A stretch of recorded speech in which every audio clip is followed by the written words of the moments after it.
episode 219, Global from Asia podcast. Welcome to the Global from Asia podcast, where the daunting process of running an international business is broken down into straight-up, actionable advice. And now, your host, Michael Michelini. Today's podcast is brought to you by Aurelia Pay. I use them personally for sending money to my Chinese suppliers from Hong Kong. It's a cross-border payment solution between China, Hong Kong, and Southeast Asia. So when I need to make a payment to a Chinese supplier, I just hop online to place the remittance, pay to the Aurelia Pay's Hong Kong-based bank account, and Aurelia Pay will settle RMB within the same business day. So check them out online at www.aureliapay.com, AURELIAPAY.com, or check them out linked in our show notes. Doing today's intro on the Hong Kong MTR. It's one of their trademarks. I wonder if that's a trademark sound. I guess they got that in the Shenzhen side too. So thank you everybody for tuning in to another Global from Asia podcast. Doing my best to keep up with this, and I enjoy it too. On the way to Sonar, Hong Kong. It's like a music festival, and also speakers. Got Devin, one of the founders at Shadow Factory Virtual Reality in Hong Kong, I do content creation with, will be speaking there. So I'm catching some of that. It was some amazing content, as always. And we're at episode 219. Last week, I got my numbers mixed up. The numbers are getting so high in this interview series. I'm losing track, but we got great stuff as always. And thank you everybody for supporting the Cross Border Summit. Ticket sales are doing great, and we are so excited. It's even a little bit heavier on the VIP side. So we got some ballers coming. I'm really, really excited. Phil, if you're listening, Phil in South Africa, I really look forward to meeting you. Try to get Frederick from China Imports Hall down. We'll see. But he had a great time in Vietnam last week. And just focused on the summit. I'm an event planner, but just reducing the quantity and increasing the quality. All right, and now for this week's show, we got Andres from boutiquejapan.com, internet entrepreneur that does high-end tours in Japan for people visiting that want great experiences. And I tried to do this in person when I was with him in Bangkok, but we ended up doing this on the call. I don't know if you guys can tell the difference between in-person interviews I do or Skype online recorded calls. Some people say they can't, but I feel it's different. But this is an online call interview with Andres, who is doing amazing things and has got the up and downs as many entrepreneurs do in their quest to build a global business. So let's tune in. All right, thank you everybody for tuning in to the Global from Asia interview series podcast. We have one, we've been working on this one for a while. Andres Zuleta from Boutique Japan. Thanks for being here, Andres. Thanks so much for having me. Finally made it happen. Yeah, we made it happen. We were trying to do it when we were both at the DC event in Bangkok in October, but we made it happen. So it's great to have you on the show and to share your experiences. You have built a travel agency with Japan. So, of course, that's Asia. And people actually have been enjoying, sometimes, we're a lot of times talking about China, Hong Kong, but, we've been trying to kind of venture in other parts of Asia. So we've done some other topics in Japan that people have enjoyed. So it's kind of like the trend here. And I'm happy to have you on the show. And you did a great speech. I watched about managing your business when you were in Barcelona. So we're connecting each other around the world here. And it's great to have you. Yeah, and I'm definitely always happy to talk about Japan. Yeah, it's quite a cool place. I've only been to Okinawa actually, which doesn't maybe even count really. It's like a resort area down south, closer to China actually. Yeah, I mean, I would say it definitely counts, but yeah, it's very different from, the mainland for sure. True. So let's get started. So Boutique Japan, how did this get started, or how did you? Of course, you were in Japan. What's the story here? So, basically I had lived in Japan for a few years and I was studying Japanese and just working side jobs to support my Japanese studying habit. And, I was kind of at this point in my life where I was trying to figure out, what was the next step. And at the time, I was working at this restaurant actually at night because I was playing in a band while studying Japanese and working at a restaurant at night. And it was run by these Japanese surfer guys. And Nice. through conversations with them, we came up with the idea of me starting a company that would support Japanese surfers when they went to the US and Mexico to help them plan their trips. Interesting. So anyway, that business didn't go anywhere, but that kind of set me on a path where I became interested in the travel industry as an industry. And I was trying to start another business in that space. And I met someone at a party who said, well, if you don't really know about the industry, maybe have you considered working in the industry to learn about it? And I said, that's actually a really good idea. I had not actually considered that, though it seems obvious in retrospect. So I started looking for a job and I ended up finding a position with a great company in San Diego, where I learned about the industry. And eventually, it took a few years actually, but I came back to my original idea of starting a business. And for a combination of reasons, which, I'd be happy to get into if you'd like, I ended up choosing to specialize in Japan only. Yeah, of course. I mean, it seems like a very exotic place, and I guess it makes you stronger with your offer because a lot of travel agencies are, kind of broad, right? They can take you anywhere you want to go, or maybe in a bigger region. So it is interesting to say why did you specifically focus on Japan? I mean, so one of the biggest reasons was I just am endlessly fascinated by Japan. So I figured it would never get boring. I just always enjoyed talking to clients about Japan, planning trips, researching destinations, researching by traveling there. So that was one thing. A second reason was, I felt like I could at it. Like I could actually stand out in a crowded marketplace and be one of the best, if not the best, just based on my kind of unique background and experience with Japan specifically. And then another one was that I just found that, at the travel company where I had been working, we didn't just do Japan. We did most of the world, pretty much only exotic destinations, but all over the planet. And I was just finding that Japan just seemed like a really good niche in this space because even really experienced travelers who go to Europe or go to Latin America or plan their own trip to Australia, for some reason or for a variety of reasons, when they start planning their Japan trip, there's certain things about Japan that just seem complicated and actually are a little bit complicated just because the culture is so different and the language is so different. And so it tends to actually, the country attracts interesting travelers to begin with, but then, even kind of the most sophisticated type of travelers will not hesitate to reach out to a travel company or a consultant to help with their trip. That is true, right?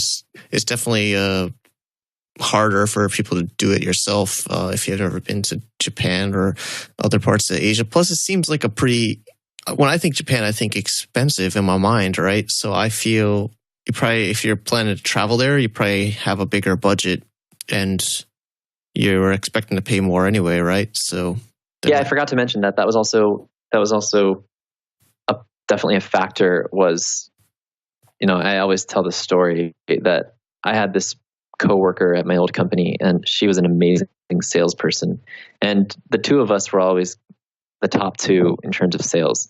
But we would compare notes at the end of the month, and I sold 10 trips, she sold 10 trips. Most of mine were Japan. Most of hers were, Peru, and my numbers were just astronomically higher than hers. And so, a little light bulb went off when I realized that. There you go. That's yeah. I mean, even for me, I feel like I would, if I'm thinking Japan, I'm thinking I'm going to spend a lot of money. So it seems like I mean, it's not as expensive as it used to be. It's not even as expensive as people think, which is actually great. But it does still have well, it's, within the context of Asia, it's expensive, but it's just not expensive compared to some places in Europe now and Australia, for example. But yeah, it's still kind of a big ticket destination for sure. Nice. And, I think we both are in the DC, and you were on the Tropical MBA show, which was awesome. And you talked about your experiences with doing a partnership with your girlfriend. And I know there was a breakup, and now you're back together. And I hope this is okay to share on the show, but I know we have a lot of entrepreneurs, especially, doing business internationally. A lot of times you meet somebody, we talk about China, Hong Kong a lot. So somebody will have like a Chinese girlfriend, and then they'll kind of base a lot of their business around this relationship. And, I've had friends that have bars, and they put the bar in the name of the Chinese girlfriend, which seems crazy. But of course, it's cheaper also to register companies with a local person. And I always warn people the risks you're taking, but I don't think you got into it like that. But maybe you could share a little bit of these experiences, and also we'll link to the Tropical MBA interview too that people could listen to with that for more. Well, yeah, I mean, Jeff talked about it in a bit more detail there, but my situation was a little bit different than that because we were both from the U.S. Yep. So it wasn't a situation where I started it with someone from Japan. So we started it together, and when we started it, we actually moved to Japan, and then we were nomads together for about 1.5 years or 2 years, and living in Japan and Thailand and Mexico, and doing the whole typical thing that you do if you wanted to start a location independent business. You just start traveling. Yeah. So we did that for a while, but then she got tired of that lifestyle and just wanted a home base and wanted to have a community, and frankly, I just wasn't at that point. I actually felt like I wanted to keep traveling. I didn't have the travel bug out of my system yet, and so we ended up splitting up, like I think I probably talked about more in that other interview. And long story short, about 1 year or so went by, and we realized we were still in love. So we ended up getting back together. Great. And I also I have to say, I got to the point where she was just a little bit later, where I don't feel like endless travel anymore. I love having a base. I love having, a place to call home. And then I still have to travel, obviously. So I'm constantly planning trips and going on trips, but coming back, not being a nomad.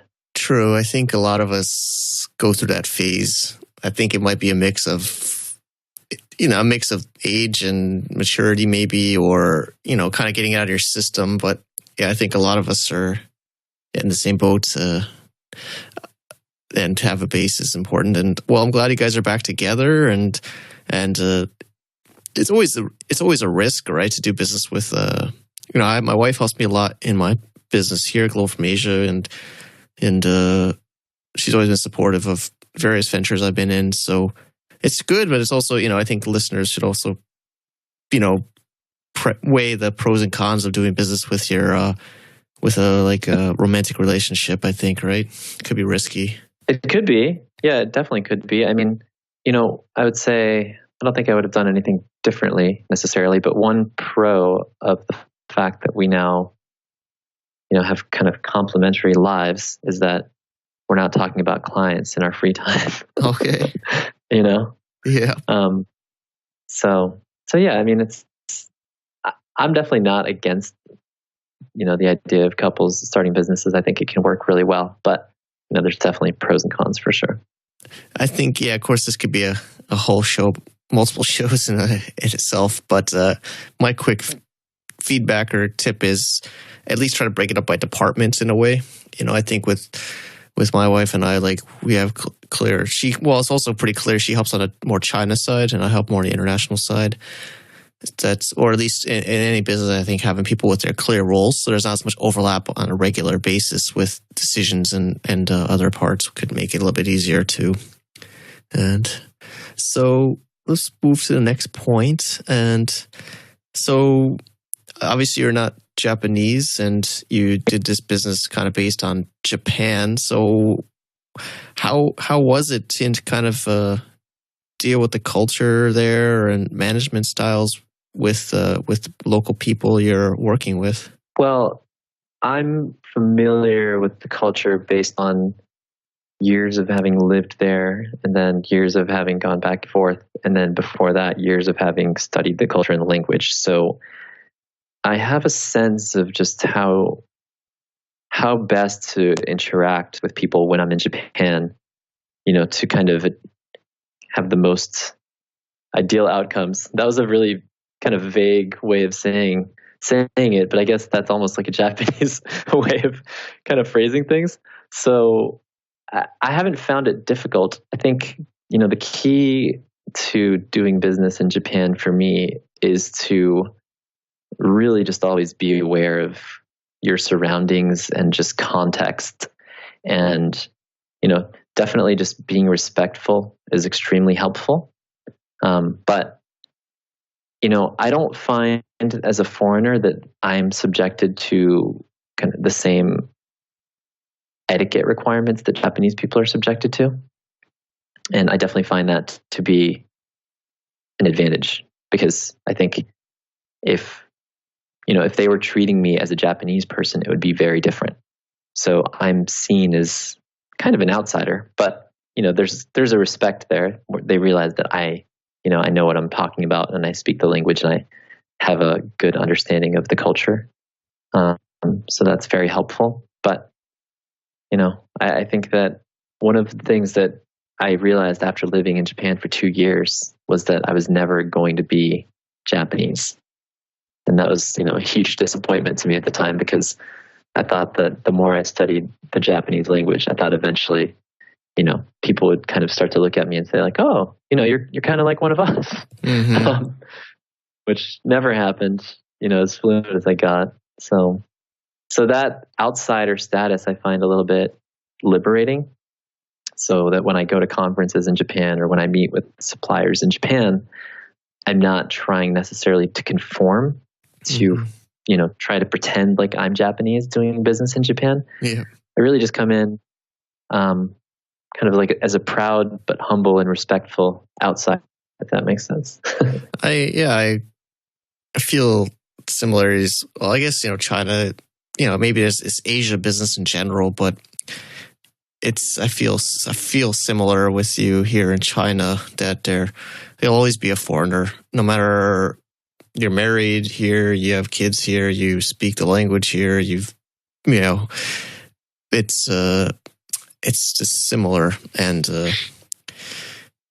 I just also want to bring up, we had a previous interview with Davide Rossi, which he's doing a pretty good travel company for students exchange programs. And he was on the show, and he says you have to learn Japanese to do business there. He was saying basically like that was like his biggest suggestion, that if you want to do business there, you have to really know the language in order to really kind of like make things happen. So I don't know if you kind of seem like you hinted, kind of feel like you're agreeing with that in your answer here, with knowing the culture and language and a lot of previous years studying.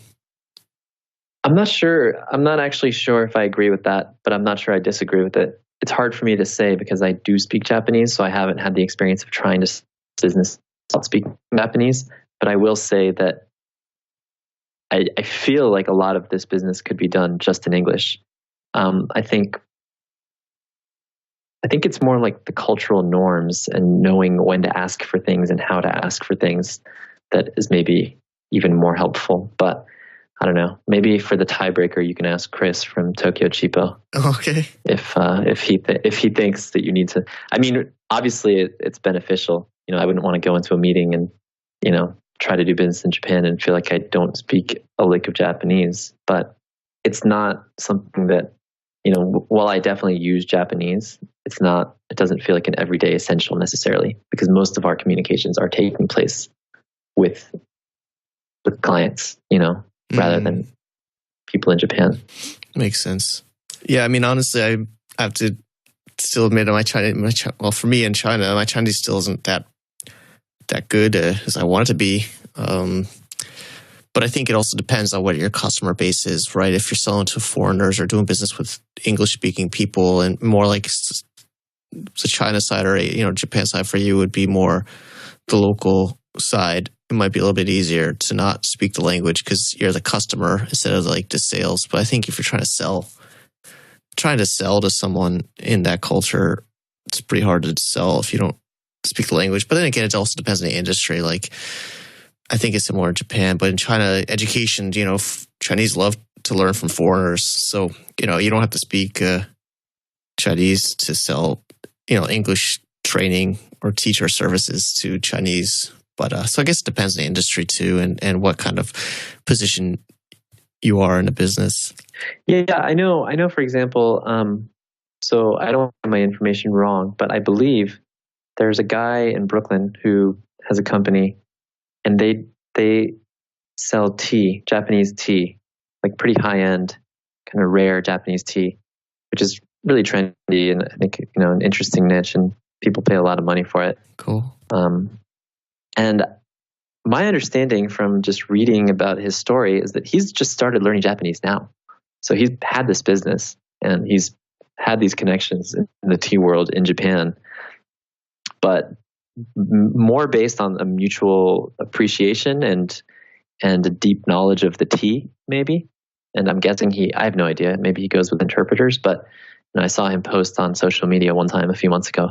I'm so excited to start learning this language so I can actually talk with my suppliers. Yeah. So I don't know. I think that goes back to he's the customer, not the seller. So similar in China, a ton of people buy from Chinese factories to sell on like Amazon or other places. They're not as, if you're trying to buy from, he's going to these tea companies with money, he's not trying to get money from them. So I think that's true.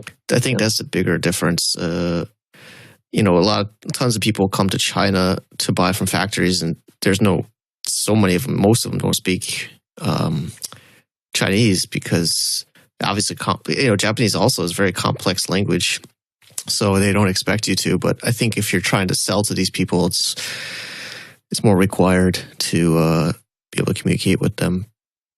Definitely. Well, also, I think that brings up, a question that people often ask me. Oh, are you going to start the inverse company of, sending Japanese travelers to the United States?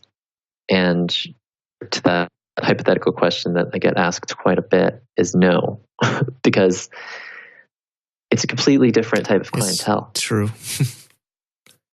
Just because I know how to deal with people who want to go to Japan from the US, Australia, Europe, Latin America, Africa, does not necessarily mean I know how to sell to Japanese people who want to go to the States.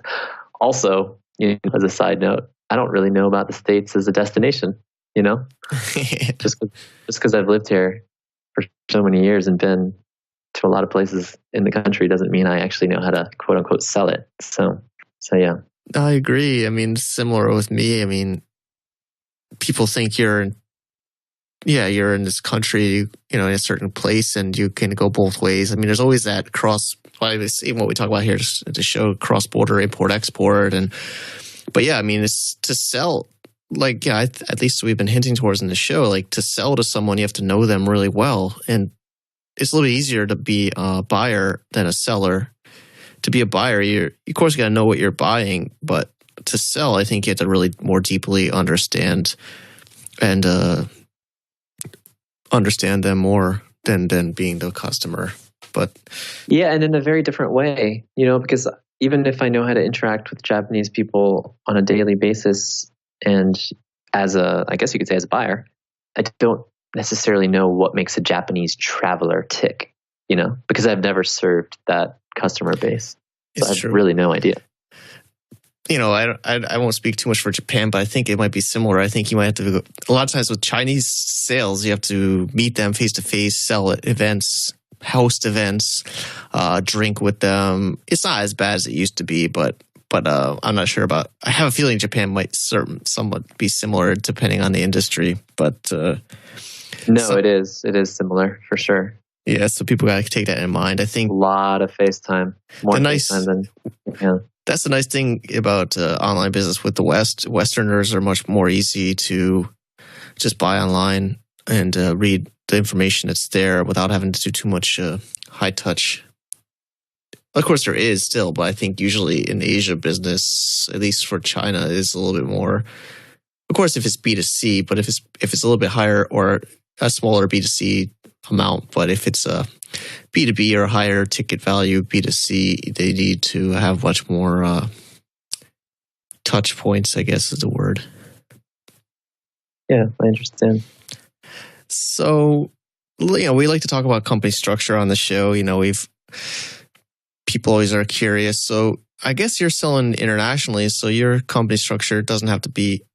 Do you have a actual company registered in Japan, or are you registered in the US, or some people register different locations? I mean, if you're open to sharing your structure and the reasoning why, we're in the US.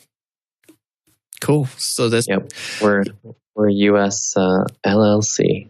Great. Nothing fancy here. Great. So yeah, you can do that more easily because you're selling globally, internationally. So you have the credit card processing or even bank transfers. When your clients pay you, we'll go there, and then you pay out your suppliers in Japan. I'm not sure. Maybe you probably can do with maybe even PayPal or bank transfers and stuff like that.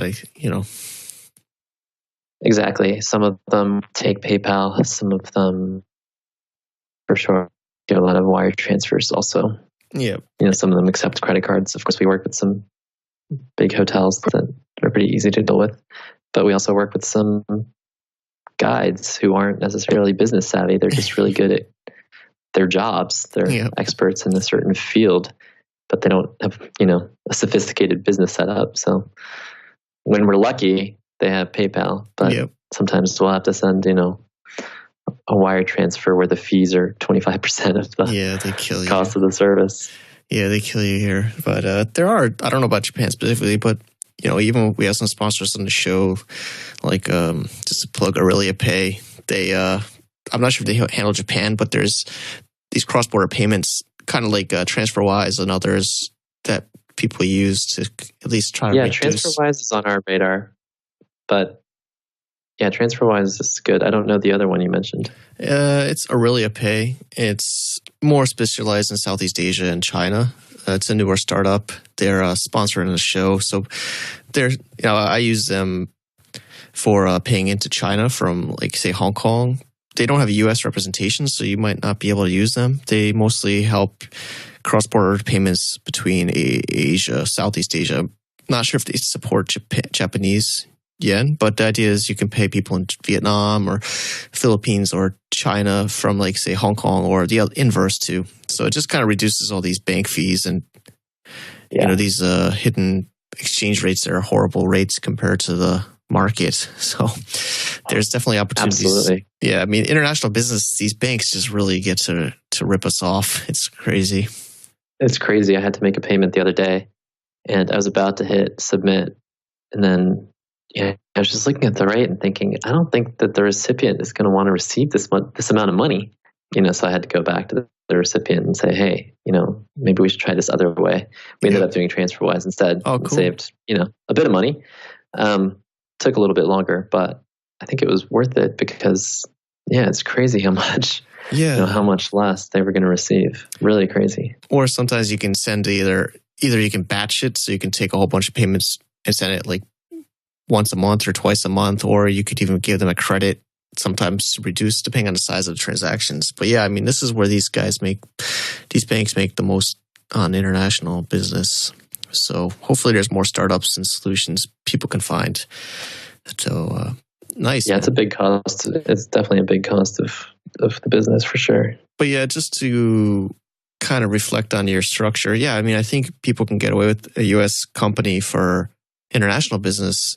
But I think if you're probably going to go the other way and sell to Japanese, probably be hard to do that. So I think just to kind of go back to earlier questions about your market. So I think if people are trying to sell in a local market, most likely maybe I'm wrong if you want to say you think you could operate in Japan, sell to Japanese, I think you would need a Japanese structure. It's usually what I tell people is if you're trying to sell in a local market, most likely you would. I mean, I'm not a lawyer, obviously, but from my understanding of how things work in Japan, if you're trying to sell in Japan, then you absolutely need a structure there. Yep. Cool, man. So we're getting towards the end. I really appreciate your time, and I'm so happy we got to do this interview. But, kind of just going towards now some of the challenges and tips for listeners to learn from.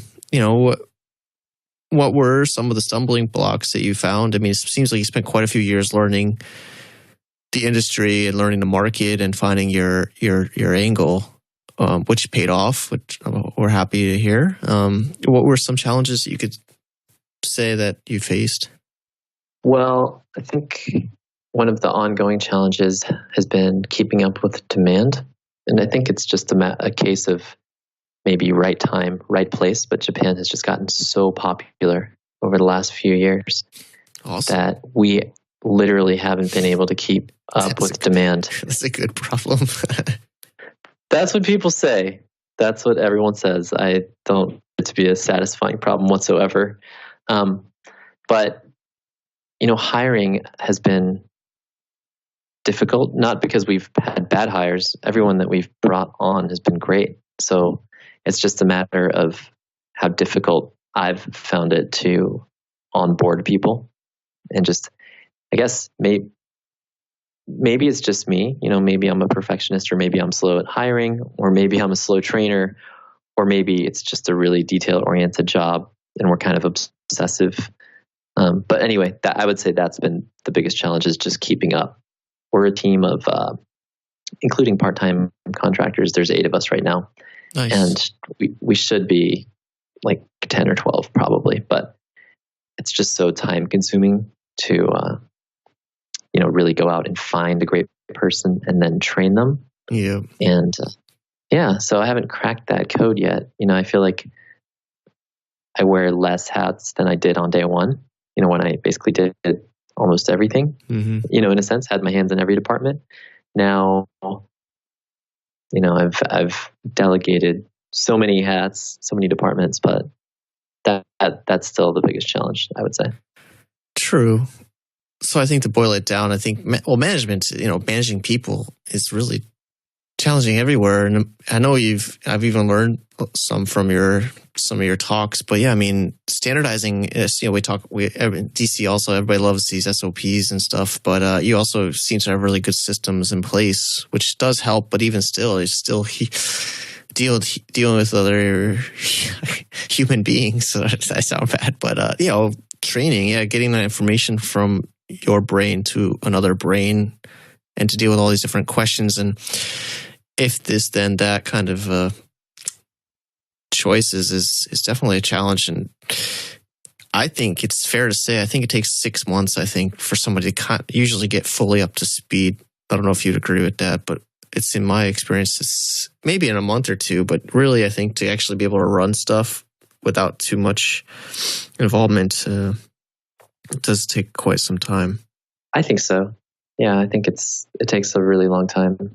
And I do think that we might have a slightly obsessive culture at our company as far as details are concerned, which I think is good, in a sense, because from the client's perspective, it means, things aren't going to fall through the cracks, but it does just mean there are so many if-thens, there's so many. Yeah, our SOPs are so convoluted. Actually, one of our ongoing projects is simplifying our SOPs, because we'll have a new person come on and get lost, like literally drown in some of the SOPs that were written maybe 2 years ago, and we keep adding to them, but they need to be just gutted. I don't know if you relate, but I'm the same. I mean, it seems easier to make a new one than to go back and clean up an old one, or you can't even sometimes find some, and you're just like, screw it, I'll just make another one, or you're not even sure if it's connected to the other one. Yeah, I know. It's challenging. Oh, yeah. I had that situation recently where, I was asking one of our independent contractors was doing something slightly incorrectly, I was like, can you find in the SOP where, it tells how to do this? Because I know that's not how. Yep. She's like, no, I can't find it. So I asked someone else, and then, she knew exactly where it was, but it was kind of hidden. It was like third bullet point. It was just such a random location. So yeah, luckily before our most recent full-time hire, I took about 2 weeks to basically create all of the SOPs for a certain role from scratch. And I mean, it wasn't a fun experience, but when I look at them now and see how clean and organized and simple they are, pretty satisfying.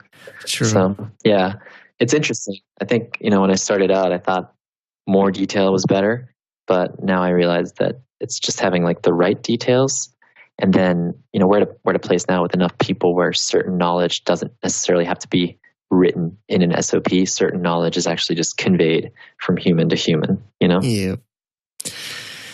It's just like anything in life. If it's easy, everybody would do it. And these details are what sets, I think, it sets your business apart from the rest, right? So it seems like you're on the right track. And I think listeners don't realize, like, actually, I've written a few books, and I haven't written a book in a while because I've told myself that SOPs or my company manual is my book. And that's a huge book. It just never seems to end. That's hilarious. In my mind, I've thought of that. If you printed it, it would probably be bigger than most of my books. Anyways. That's hilarious. Yeah, it's crazy. But cool. Well, I think the last one or a couple, maybe is somebody coming to Japan. I feel like maybe we kind of hinted towards this, but what's some good tips for somebody to enter the market there or do business there? I guess it seems like I will go the language culture, probably, right? I mean, yeah, I will go back to what was it, Davide? Yeah. I do think that learning some Japanese would go a long way, but I wouldn't obsess over that, for sure. I think just learning some basic Japanese would definitely be helpful. It's hard for me to answer a hypothetical question like that because my first question would be like, which part of the market do you want to learn and why? But I really do think it's so true. It really comes down to respect. You cannot go into Japan and say, "Oh, this is how we do things." You're going to do things my way. You must look for harmony, and you can absolutely, be an assertive / aggressive business person, but you have to kind of do it in a polite way, if that makes sense. Agreed. This is where Americans get in trouble a lot of times. I've seen Americans, make mistakes. Yeah, come in and just say, well, "This is how we do it. This is what we need." Using wording like that, they're not going to get you. I love that. Yeah, I think Americans usually have a bad name of going around the world thinking people have to listen to them or us or me. Like even I was thinking like that when I first came to China. I was like, I'm going to teach them how to do it the better way. Like I felt like, I'll admit it myself, I kind of had that in my mind when I first came out here. So I think that's definitely great advice to be respectful of the culture and a student in learning, rather than a teacher. You can still have, not to sound, not to give people bad advice, but you can still have an agenda that you want to achieve, but you just have to do it within their framework. That's going to be a lot smoother. If you can't go in like slinging guns. You got to go in quietly, respectfully, and chip away. Agreed. All right, Andres, thank you so much. And of course, the website is boutiquejapan.com, and people should definitely check it out. We'll link it up on the show notes. Is there other ways people could find you or your business online that you'd like to share? The website is definitely the best, I suppose. You can find us on the social media, but, website's great. I think Instagram is, I don't know if your listeners are Instagram fans. That's the one that we're probably most active on, which makes sense for the travel industry because it's very visual. But we are also on Facebook and Twitter. Nice. All right. Yeah, I'll look it up on Instagram. But it definitely seems like it makes sense for your business. People want to see the visual. Exactly. Very cool. All right. Well, thanks again, Andres, for coming on, and thanks for sharing. I appreciate it. Yeah, thanks so much, man. Okay, cheers. Still on the MTR. And this is the end of episode 219 of the Global from Asia interview series podcast. As always, we have huge stock photos, not stock photos, but profile photos of these amazing guests, as well as show notes and transcriptions. Rhea, I know you're listening because you transcribed these. You're doing amazing. Boban, I know you're listening because you're editing this, doing amazing. And Honeybell, keeping things on track and keeping my brain from exploding. And many others, Cheryl posting it. And we are trying our best to systematize this and grow this business as we get busier and busier. So for me, I got to get things going more smoothly for the Cross-Border Summit planning. It's getting busier than ever. I had a great call with Brian Johnson, who's going to make it for the full time, doing a mastermind sessions with us and speaking and panels and all kinds of amazing stuff. Can head with us to Canton Fair too. And I can't wait till about a month from now. So crossbordersummit.com/2018. I hope this is clear enough. I am on a loud MTR, but this is a pretty decent microphone. Take care, buddy. Take care, everybody. And women, ladies, I know you're listening too, and sorry if I had this macho talk. Cheers. To get more info about running an international business, please visit our website at www.globalfromasia.com. That's www.globalfromasia.com. Also, be sure to subscribe to our iTunes feed. Thanks for tuning in.